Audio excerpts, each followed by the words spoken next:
Sí. ¿Qué tal? Muy buenas noches. Es un gusto que nos acompañen esta noche para escuchar al doctor Pablo Escalante, quien nos viene a platicar sobre algo que a todos nosotros nos gusta, que son los códices. Le pediré a Marco Antonio, el subdirector de la biblioteca, que haga por favor la presentación. Bienvenidos. Pues el doctor Pablo Escalante, les quiero comentar que hizo sus estudios de licenciatura, de maestría y de doctorado en la especialidad de Historia en la Facultad de Filosofía y Letras de la Universidad Nacional Autónoma de México y actualmente es investigador del Instituto de Investigaciones Estéticas de la propia UNAM.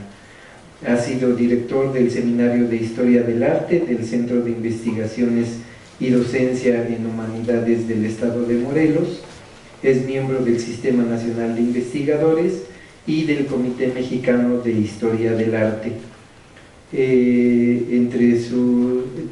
Su línea de investigación es el arte y la liturgia cristiano-indígena de la Nueva España en el siglo XVI. Entre sus principales publicaciones se encuentran los códices mesoamericanos, antes y después de la conquista, el arte cristiano indígena del siglo XVI novohispano y sus modelos europeos, y es coautor de la Nueva Historia General de México del Colegio de México. En esta ocasión, en nuestro ciclo de conferencias denominado Códices de México, Memorias y Saberes, el título de su conferencia es El lenguaje pictográfico de los códices mesoamericanos, su construcción, su adaptación y su disolución. Le cedemos la palabra al doctor Pablo Escalante. Un aplauso.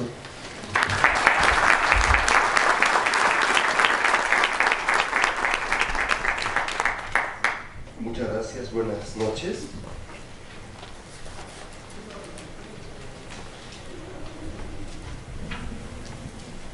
Permítanme un segundo.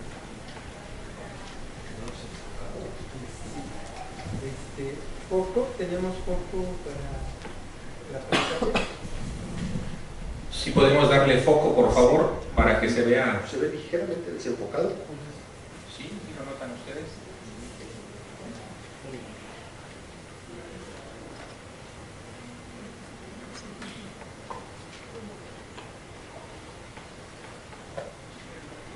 Así ¿Es lo mejor que podemos tener? Creo que sí. Muy bien.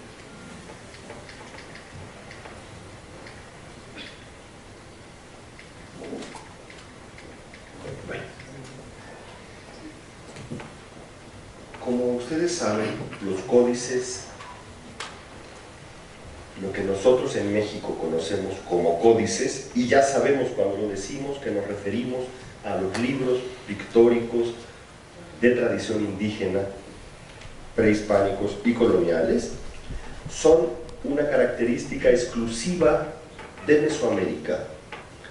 Ningún otro pueblo indígena de América tuvo libros pictóricos como los tuvieron los pueblos mesoamericanos. Cuando tratamos de distinguir las características más peculiares de Mesoamérica, aquello que los hacía distintos de los incas, de los muiscas de Colombia y de otros grupos, uno de los rasgos que solo ocurrió en Mesoamérica fue la elaboración de códices, desde una etapa muy antigua. Es bien sabido que los llamamos códices por una convención. Lo que queremos decir cuando hablamos de los códices es documentos pictográficos de tradición indígena. Creo que esta sería la definición más precisa de lo que llamamos en México códices, que son de tradición indígena. Esto es fundamental y se percibe en su estudio, aunque se trate de documentos coloniales, y que son documentos pictográficos, que no es lo mismo que pictóricos. Todos ellos son pictóricos, pero además son pictográficos. A diferencia de otras formas de registro, la pictografía depende fuertemente del lenguaje de la pintura, pero muy estandarizado, altamente convencionalizado, de manera que las representaciones sean inequívocas y pueda tener funciones similares a las de la escritura.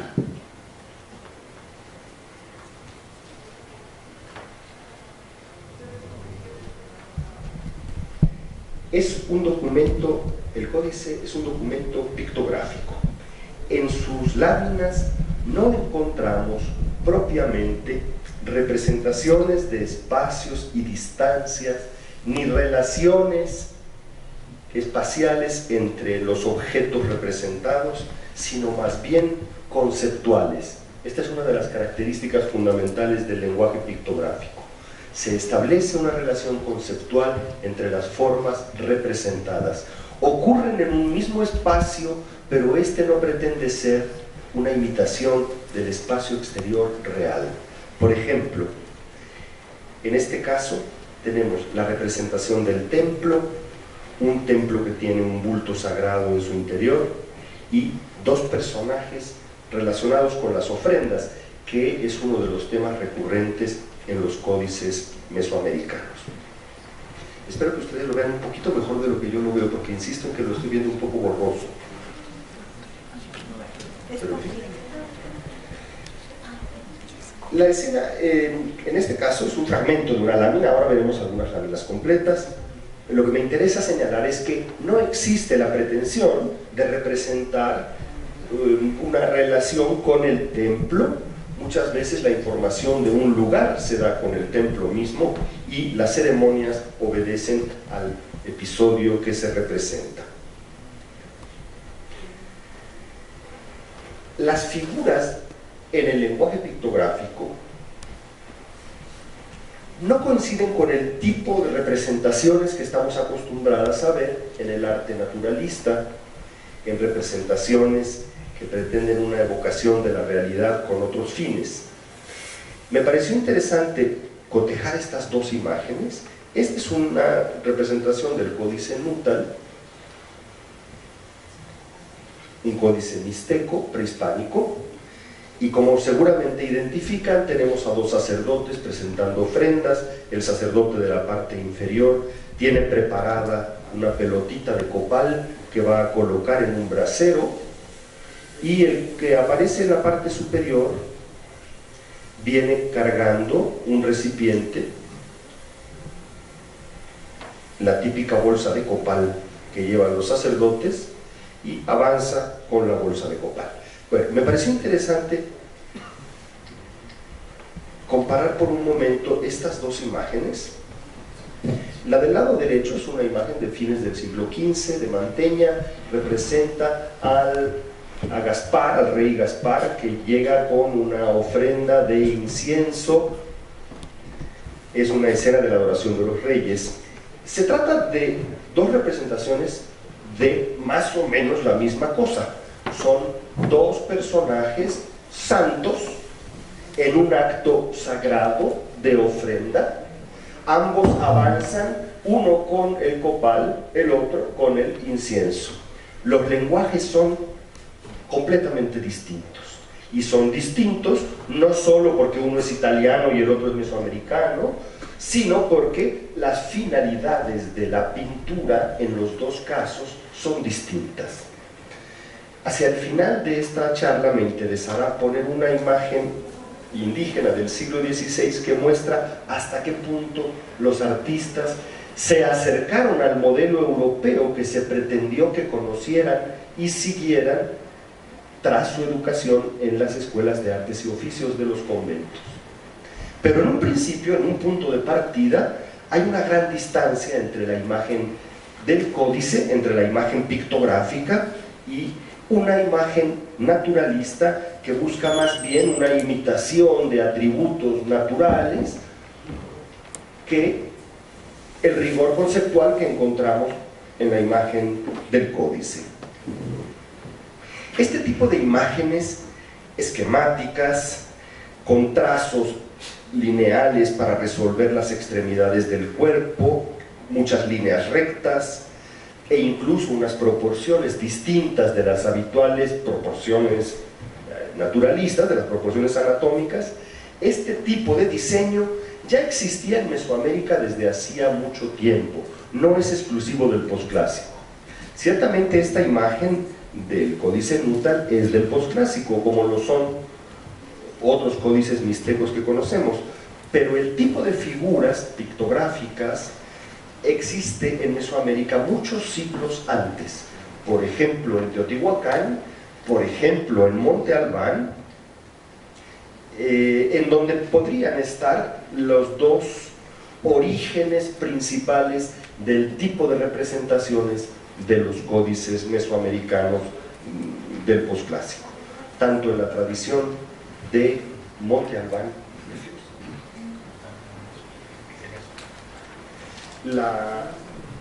tanto en la pintura mural de Teotihuacán como en la pintura mural de Monte Albán hay un antecedente importante del lenguaje pictográfico de los códices. De hecho, sabemos que hay códices en Mesoamérica muchos siglos antes del posclásico. Lo que ocurre es que no se han conservado ejemplares de esas épocas, pero por una parte, por la pintura mural y por vestigios en relieves, sabemos que existe ese mismo tipo de narración que es el códice, y además por algunos restos petrificados que sí se han encontrado y que son del clásico temprano. El lenguaje pictográfico que encontramos en el códice existe en Mesoamérica desde fechas tan tempranas como el preclásico. Esta es una representación del preclásico de Chalcatzingo, alrededor del año 800 a.C., y ya existen algunas de las convenciones características del lenguaje pictográfico. Por ejemplo, esa yuxtaposición de escalas, una escala para la montaña y una escala para la figura humana. Del lado derecho tenemos una imagen de un códice del posclásico, una vez más del códice Nutal, de un soberano dentro de un espacio sagrado que representa una especie de cueva, está metido dentro de la montaña, una montaña pedregosa. Lo pedregoso se representa con estos signos, y fíjense, en esta representación del 800 a.C., del preclásico, tenemos también la representación de la montaña y el mismo compromiso, la misma solución pictográfica, que consiste en aplicar diferentes escalas para diferentes cosas. Entonces, la naturaleza, y particularmente las montañas y el paisaje, se tiene que tratar en una escala diferente de la escala humana, de tal suerte que la figura humana prácticamente cabe dentro de una montaña y poco más. Este tipo de convenciones pictográficas las encontramos muy tempranamente en Mesoamérica.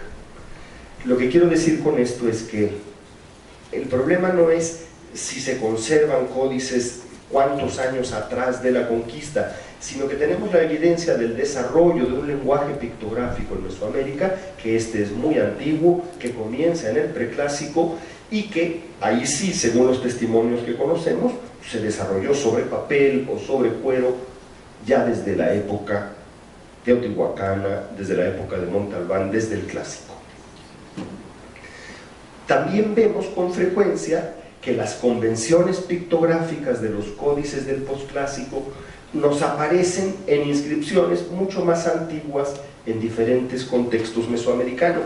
Por ejemplo, esta, que es una de las más conocidas convenciones pictográficas, representa el cautiverio de un prisionero de guerra, con los brazos casi descoyuntados, amarrados a la espalda.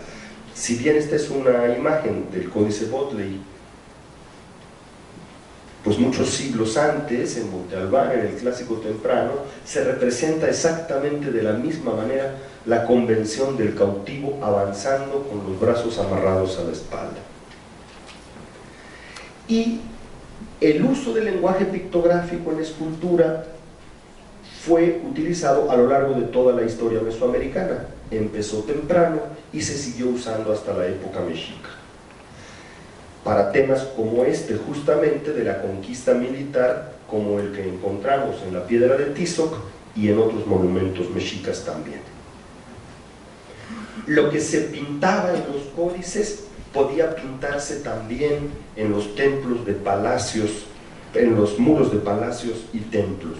Hay grandes similitudes entre las pinturas de los códices y las pinturas que encontramos aplicadas sobre la pared, tanto que en ocasiones algunas pinturas sobre los muros parecen códices representados en la arquitectura sin ninguna diferencia apreciable. Es el caso, por ejemplo, de Tizatlán o Cotelulco en Tlaxcala. Y también en la cerámica. Este lenguaje pictográfico del códice del posclásico aparece en diferentes soportes, acompaña al desarrollo del códice sobre papel y sobre piel, y lo encontramos igualmente en pintura mural, en relieve, en cerámica. Por otra parte, las cosas que representan los códices, las cosas que están pintadas en los códices, a pesar de la fuerte abstracción, tienen que ver con objetos, naturalmente, del mundo real. Por ejemplo, cuando vemos en los códices una figura de autoridad, frecuentemente va a estar colocada junto a una arquitectura de alto rango sobre una plataforma y con estos frisos de círculos concéntricos. Ese tipo de arquitectura simbólica del alto rango de los personajes representados en los códices existe en la realidad. Es el tipo de construcción de los palacios mesoamericanos que además se siguió realizando durante la época colonial. Concretamente, este friso de discos que encontramos en el diseño pictográfico de la arquitectura de los códices, prácticamente idéntico, aparece en la arquitectura real mesoamericana y de las primeras décadas de la época colonial. Asimismo, la arquitectura reproduce el lenguaje pictográfico y lo sigue haciendo durante el siglo XVI. Por ejemplo, en los muros conventuales y en las iglesias de los edificios del siglo XVI encontramos representaciones de tipo pictográfico, como es el pictograma toponímico, por ejemplo, de Tultitlán, en una esquina del atrio del convento, o el conocido pictograma toponímico de Acolman, labrado en la fachada de la iglesia. El lenguaje pictográfico, desde época muy remota y aún en la época colonial, sigue transitando entre el papel y la arquitectura, entre la representación pictórica y la representación escultórica. Pero desde luego, su espacio por excelencia, el lugar de su mayor desarrollo, fue el códice. De hecho, es el lenguaje pictográfico lo que permite reunir una gran cantidad de información, hacer largos relatos, cifrar información en documentos muy extensos. Casi todo en los códices mesoamericanos es lenguaje pictográfico, si bien es verdad que hay algunos glifos con nombres de persona, con nombres propios, algunos glifos calendáricos, e incluso se han encontrado algunos componentes fonéticos, pero fundamentalmente lo que dicen los códices lo dicen con lenguaje pictográfico. En este caso, sabemos que hay un recorrido, es un códice histórico y por lo tanto hay un recorrido que se sigue en Bustrófedon, subiendo y bajando y respetando estas líneas rojas que dan el límite y permiten trazar la ruta. Por lo tanto, una vez más, la relación que existe entre los objetos pintados en un mismo espacio no es una relación espacial, no pretende evocar un espacio particular. De hecho, esto que está ocurriendo aquí es de una fecha diferente a lo que está ocurriendo aquí. Por lo tanto, las montañas quedan próximas porque el relato pictórico exige que haya esa proximidad. Sin embargo, se trata de momentos diferentes que coinciden en la página y parece que formaran una especie de serranía, un paisaje montañoso, pero son unas montañas inverosímiles, no existen en contigüidad, existen en una sucesión temporal que nos va marcando el conocido glifo que marca el año, y así van avanzando las fechas y los sucesos. crean una sensación de espacio, crean incluso una vaga sensación de paisaje, pero esto es más bien un resultado accidental de la sucesión narrativa del lenguaje pictográfico. Otro tipo de representación, esta ya colonial, en la cual se resuelve de manera separada una especie de cartografía y de otra parte la genealogía. Este es el famoso lienzo de Teozacualco, un mapa de Teozacualco, que fue tan importante para Alfonso Caso para descifrar y ordenar el relato histórico de los códices mixtecos. Es un documento colonial en donde subsisten, aunque ya con un tratamiento distinto, esos dos componentes de la geografía de la Mixteca y la genealogía de los señores. Sabemos que el contenido genealógico es uno de los más importantes en los códices, y en especial en los códices mixtecos. Se usa el lenguaje pictográfico para simbolizar la institución más importante de la historia política de la Mixteca, que es el llamado Yuhuitayu, el reino formado por una pareja real, en donde se casan un cacique y una cacica, de dos señoríos diferentes, para formar un gran señorío aliado. Y eso se expresa con una escena pictográfica. La arquitectura, como ocurre con la geografía, tiene una escala diferente, y esto permite superponer figuras para expresar el mensaje independientemente de preocupaciones espaciales. Aquí no importa si los personajes están adentro del palacio, afuera del palacio, en el patio del palacio.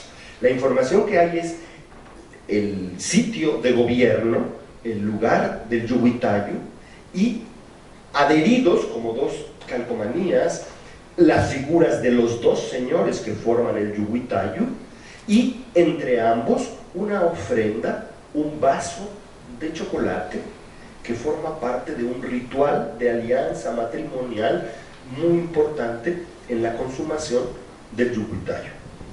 Entonces, todo ello se dice con lenguaje pictográfico, y como bien sabemos, claro, la información que nos falta es quiénes son. Si no tienen rostros individuales, nunca los tendrían, porque en el lenguaje pictográfico se evita cualquier individualización o personalización excesiva, porque se trata de representar el señor, la señora. Por tanto, todos los señores y todas las señoras serán representados de la misma manera, excepto que sus nombres se colocarán con un pictograma y una serie de numerales. En este caso, el nombre de la mujer, que debe de ser 12 serpiente, con la cabeza de serpiente y los numerales aquí, y aquí el nombre del señor, que es 8 venado. En el caso de 8 venado siempre se agrega esto que aparece aquí, que es una garrita de jaguar, y que parece haber sido un seudónimo. No siempre tenemos seudónimos de los personajes cuyo nombre se coloca en los códices. El seudónimo tiene que ver con el prestigio y con la leyenda en torno a las virtudes de un personaje.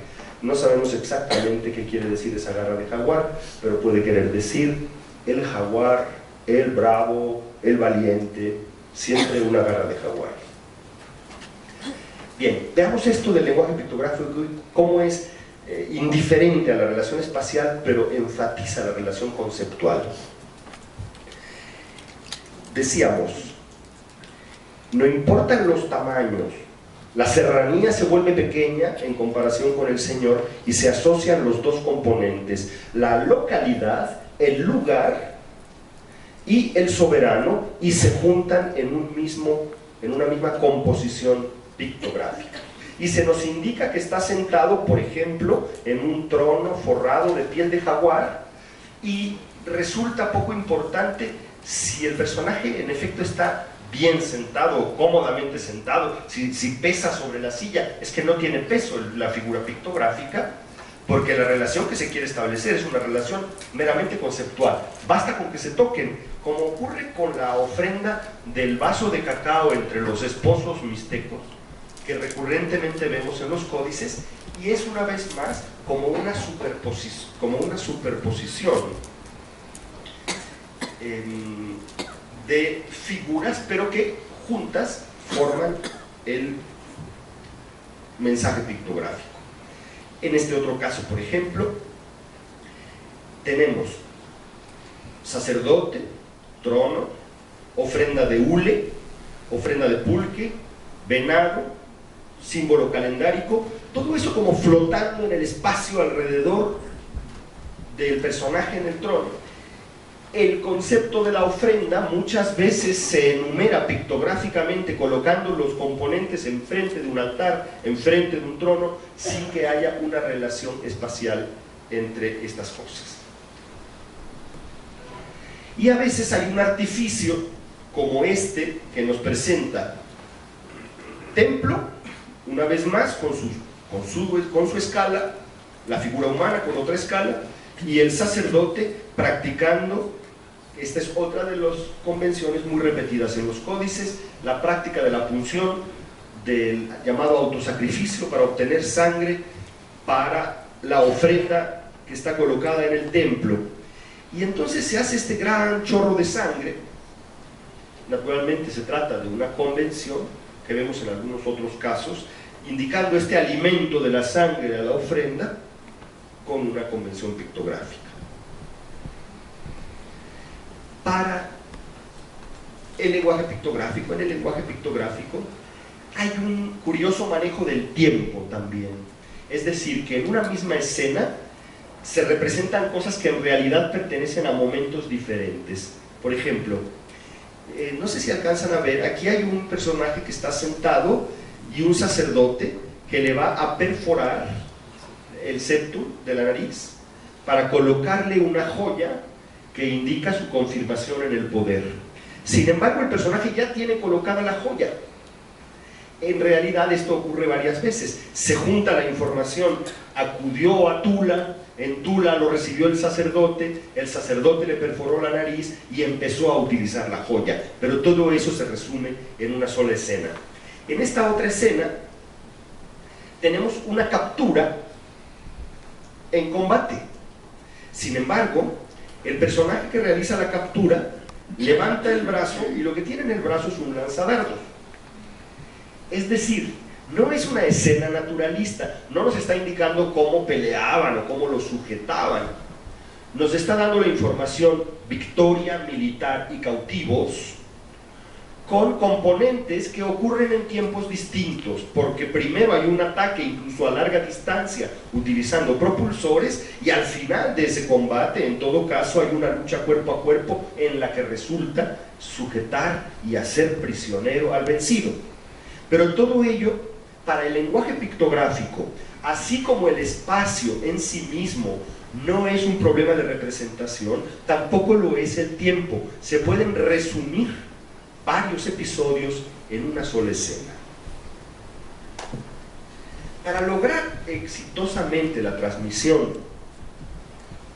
del mensaje pictográfico es sumamente importante la calidad de la pintura, la fuerza de la línea, la solidez y continuidad de la línea. Aquí estamos hablando, digamos que de dos factores distintos. Por una parte, el logro intelectual del lenguaje pictográfico como una concepción para registrar por medio de pintura una serie de relatos, de historias, de contenidos simbólicos.